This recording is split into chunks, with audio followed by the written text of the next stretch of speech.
আসসালামু আলাইকুম বন্ধুরা, আজকে আপনাদেরকে আমি একটা জিনিস দেখাবো। সেটা হচ্ছে কারো পৌষ মাস আর কারো সর্বনাশ।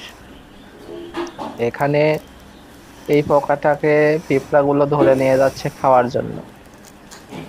পিঁপড়াগুলোর জন্য এটা পৌষ মাস, আর এই পোকাটার জন্য এটা সর্বনাশ। যদিও পোকাটা জীবিত অবস্থায় আছে, তারপরেও আমি পোকাটাকে কোনো ধরনের সাহায্য করতেছি না, একটাই কারণ। সেটা হলো, এটা হচ্ছে পিঁপড়াদের একটা রিজিক। এই পোকাটাকে যদি আমি এখান থেকে ছাড়িয়ে দিই, হয়তোবা সে বেঁচে যাবে, কিন্তু পিঁপড়াগুলো আহ তারা খাবারটা পাবে না। আল্লাহ তাআলার একটা রিজিক, সেই জন্য আমি পোকাটাকে সাহায্য করলাম না।